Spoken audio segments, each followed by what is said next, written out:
Hello everyone. Over the next 4 weeks, we will be dropping a special episode of the Job Hunting Podcast from our 2022 collection into your feed. We're doing this because we believe these episodes are great for this time of the year.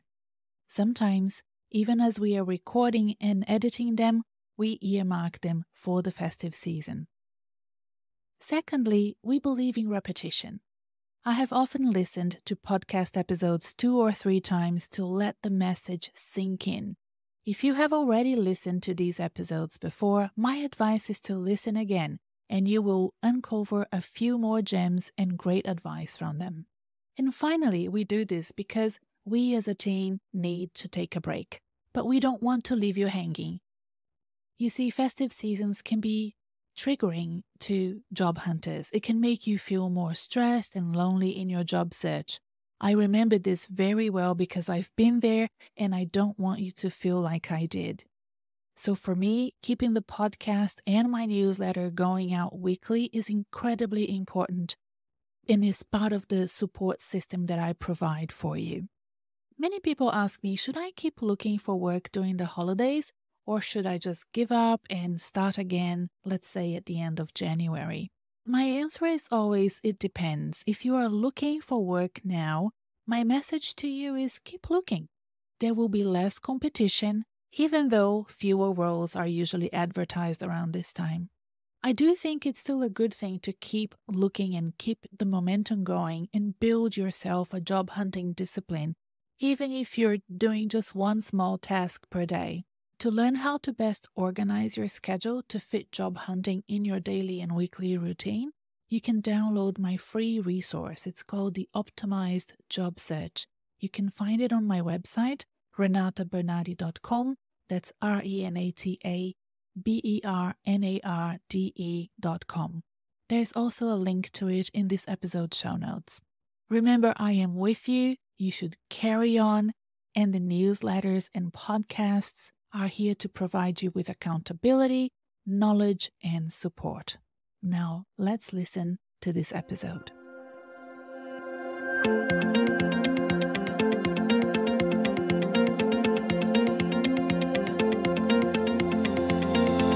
Hi, I'm Renata Bernardi, and this is the Job Hunting Podcast, where I interview experts and professionals and discuss issues that are important for job hunters and those who are working to advance their careers. So make sure that you subscribe and follow, and let's dive right in. Hello everyone, welcome back to the Job Hunting Podcast. However, if you're new here and you just found us, welcome. Make sure that you subscribe and become part of this community of professionals who are very interested in career advancement, career progression, sustainability of their careers, and of course in getting that next job. In this episode, as you know from the title, I will be discussing 7 strategies to job hunt effectively and get your next job faster. Everybody wants to get a next job, but job hunting is often overlooked. And, there are so many great ways of job hunting alongside having a job. Or if you are currently between roles and you're unemployed, there is ways of you maximizing that time and power through and move forward very effectively. This month, I've had 3 clients who found new jobs, and I'm very excited for them. They're starting their jobs next week, and 3 in a row is fantastic for me. So I get really, really happy. It's such an amazing feeling for them especially, but also for me to achieve this much wanted result. And they are not just any jobs. These are cool, special opportunities that are aligned with my clients' career goals, and they are paying really well. And I like to think that I've had a hand in helping them. But I also have started to notice as my client pool grows that there are some common traits in the clients that get ahead and stay on course and speed up the results in their job searches. So I started noticing them, and I'm going to talk about some of these traits and behaviors with you in this episode. Sometimes it takes a while for a client to speed up, and that's okay. Careers are not linear, and stamina and motivation is also not linear as well. Sometimes we just can't get ourselves ready for the effective job hunting. And sometimes I have also noticed that many other things play up and impact the client's performance. It can be the client's health, it can be stress related, it can be family related. Sometimes the clients are just exhausted, from the work that they do every day, or even if they finish the work, they still have this lag effect of dealing with the exhaustion from their previous jobs. Sometimes there's a lack of focus and it needs to be worked before we hit the road and start job hunting actively. Here are the traits and strategies that I have identified as successful in job hunting strategies when I work with my clients. So let's start with number 1. The clients that power through and move ahead very quickly are very inquisitive. They are more inquisitive, and by that I mean they ask me lots of questions. They question things. They do there more often than they make statements. I've started noticing this years ago, the difference between narratives and conversations at board level when I was a CEO, and even before I was a CEO, the difference between boards that ask lots of questions and boards that make lots of statements and, just want things done their way. And that's part of a generative board philosophy that started at Harvard. I studied there at the Harvard Kennedy School. And since then, I started noticing at the individual level that some people are more inquisitive and they inquire more than others. And that really helps with the learning, with the understanding of what's needed to learn something new, to activate muscles in their careers that they haven't used before. So what I mean by that is, if a client comes to me and they make a statement about how the interview often goes with them, and state as if it was fait accompli, this is how it is. It's harder for me to massage that and to work with the clients to make them see from a job interview from a different perspective. Whereas if they come to me and say, Renata, why does this always happen to me? Why is it that when I say this at the job interview, it seems like it doesn't work? It's easier for me to work with a client that understands that there is something there to be learned more than a statement that just says, this is how it is. It always happens this way. How it is. And the fact is, I know that there's something there to be learned. So, it's just something that we need to sort of think about. I'm also policing myself all the time as well. I tend to be very talkative, and I made pact with myself, I'd say maybe 15 years ago, to listen more and to become more of an active listener. And I wouldn't be a coach today if I hadn't made that change in myself. So I know that people can change, and this is probably something to consider if you're struggling with your career, finding it challenging, finding that there are roadblocks, bottlenecks along the way of you getting your promotion or your new job. Start being more inquisitive, and that could help you. Number 2, my clients that do really well and power through seem to be okay with not knowing and happy to learn. One thing that is important to understand when you sign up for coaching is that coaching is work both ways. I will work with a client. There will be work for the client to do as well. I'm not just going to sprinkle some magic power dust on top of my clients and suddenly everything will go well for them. That's not how it works. It's actually quite the contrary. I will provide a roadmap for them to succeed, but there will still be work to do. The work will be more efficient because I provide a roadmap that has proven to be successful.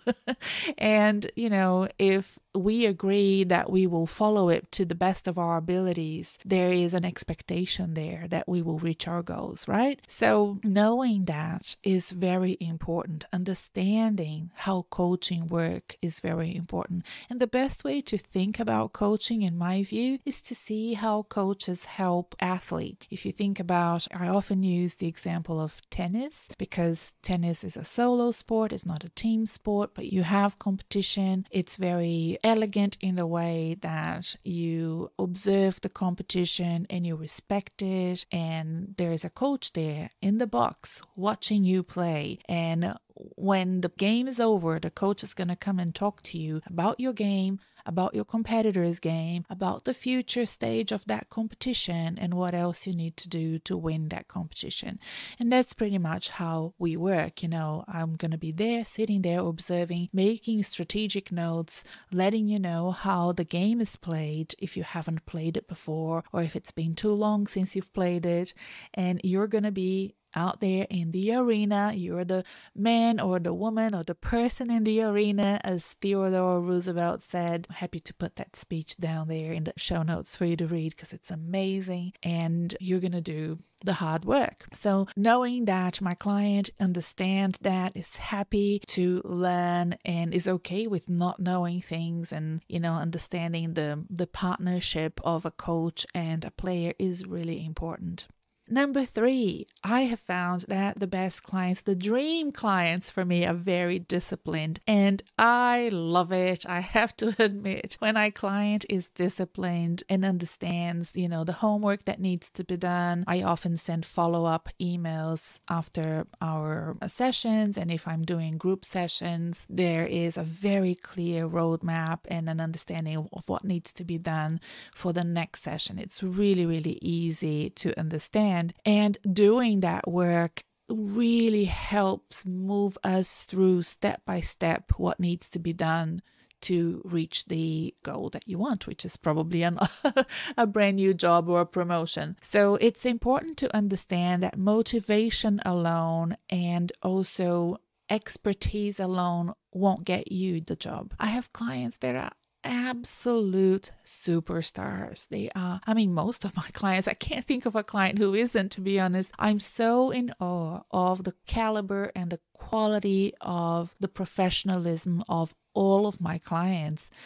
And it's wonderful to know that there are so many great professionals out there, and for an employer, when I wear my hat as a former employer of amazing professionals, I would be so happy to have any of my clients work for me. But motivation alone will not get you a job, and expertise and knowledge alone won't get you a job. Recruitment and selection is a game to be played well. Your cards need to be on the table at the right time. You can't anticipate moves. There are things that you shouldn't do early on that you should leave to negotiate later in the process. There is a discipline to be followed, and I teach that discipline in my group coaching and in my private coaching. So having that discipline is really important. Creating those good habits and carving out the time. If you're currently working, it is a challenge to carve out the time to include group coaching or private coaching. And we discussed that early on in the discovery session and as part of our first few coaching sessions as well. Number 4, we quickly develop a consistent message and brand. This is super important. If the client doesn't have a consistent personal brand yet, we develop one. If it's being challenged or if there has been any bridges burned along the way, we need to resolve that. We need to tweak it, enhance it, reinvent it. I love doing it. I've trained myself over and over in many different ways to support my clients in developing a very strong personal brand, and one also that is consistent over time. And this is something that takes time. It needs to be nurtured. It's like little seeds you plant, and you need to observe how they're growing. Some of them won't work, others will, and you need to always be analyzing this, reflecting and updating, renewing how you're showing up to your community of professionals, your employer, your boss, your colleagues. I love teaching this. This is one of the most interesting parts of my coaching. And developing that quick understanding of the importance of message and brand really powers through my clients and make them very successful. Number 5, working together we look at understanding the need to connect and the different ways and channels where that can be done. So networking is a word that's full of meaning and full of feelings and emotions. And you know what? I think especially after this pandemic, we have so many different ways of connecting with our profession, with our industry, with colleagues. For example, I personally very soon this week will have a networking event with people from all over the world as part of my Harvard program. So it's a masterclass or a webinar that I'm attending, and I'm attending it live because I think it's important for me to have that. I've attended one last week as part of Watermark, which is an executive search firm here in Australia. I'm having a drink with a friend of mine who is in Ireland. You must know her if you follow this podcast. Her name is Marianne Rue, and I've interviewed her a couple of times for this podcast. I'll put a link below. And she's going to have a coffee and I'll have a drink, and we're going to have a conversation because it's been too long since we last spoke. And I will also be in the CBD here in Melbourne having meetings next month because it's been too long since I've seen some people that are important for my career, be it clients, be it colleagues or partners, business partners. I will have meetings with them, and I plan to fly to Sydney to do the same. So it's important to connect. If you're job hunting, it's important to stay connected and have a good hobo. Hobo is your home office broadcasting outlet. I've spoken about it several times, and if you can watch my video, you will see that I have a very good setup here, and I'm always helping my clients set up their hobos, because if you have a great hobo, there's so much you can do from home. You can do using LinkedIn, you can do using emails or phones, and then of course using your legs and just getting out of the house and catching up with people. Number 6, we understand the need to rest. Sleep and taking breaks from job hunting is so important. Sleep and rest days are powerful job searching tools in my views. Having that rest moves memories from your inbox to permanent storage. Okay, so if you think about that metaphor of things that you're trying to learn and remember about your career, preparing for job interviews, preparing for quick conversations on the phone with recruiters, if you sleep, if you're rested, they will come to you more easily. Right? If you're not so stressed, you will think more creatively about your career when answering questions that are challenging at times. Busy clients take time off, and I've noticed this, that they either ask to slow down the coaching to cope with career planning, job hunting, and their actual jobs, or they will say, look, I will have to reduce hours at work, maybe do a 4-day week for a few weeks so that I can include coaching. So doing those strategies, everything possible to make the learning process sink in without stress or hurry is really important. And even if you are full-time job hunting, it's also important to think about taking time off, taking days that you're, just taking care of yourself and enjoying. When you find a job, again, I always tell this to my clients, especially the ones that are in between jobs. I tell them, you're going to look back at this time and you're going to regret not making the most out of it. Sometimes a budget is an issue and finances are an issue, but just walking, just enjoying the weather, gardening, going out for free events. I'm about to go to the National Gallery here in Melbourne, and it's free and I love doing it. So anything that you can do to rest your mind is much, much needed. In fact, you will notice that in my newsletter, which I send every week, I have articles that are important for career enthusiasts and job seekers. And then I have another heading called Time Out, where I recommend music or movies or something else entirely that has nothing to do with job hunting. And I hope that you're already signed up for my newsletter. If not, there's a link in the episode show notes, or you can go to my website, renatabernardi.com, BERNARDE.com, and sign up for that newsletter because it's really good. It keeps you in touch with me and accountable with your career and your job hunting.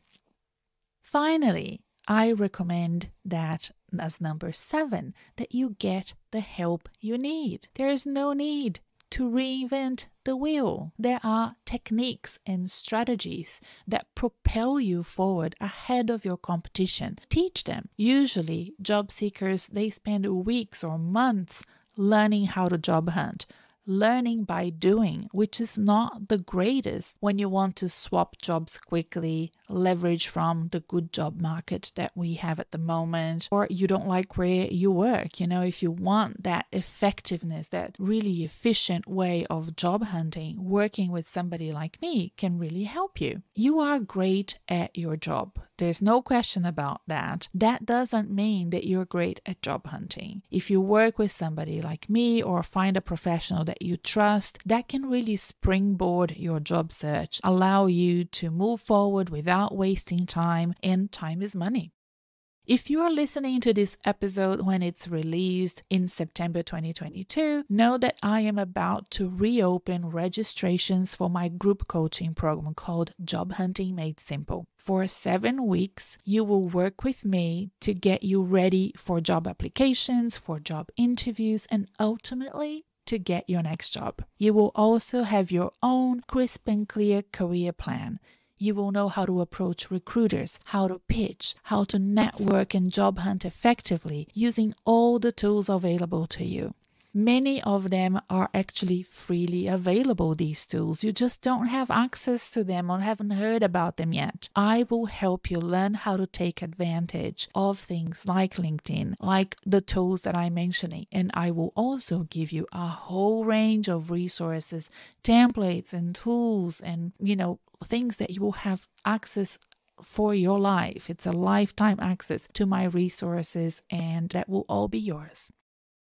That's all for now. I hope you have enjoyed learning about the 7 strategies to job hunt effectively and how to get your next job faster. If there are other things that you want to learn from me, don't forget to follow this podcast. It comes out weekly, and it will be my pleasure to have you as an ongoing listener. Bye for now.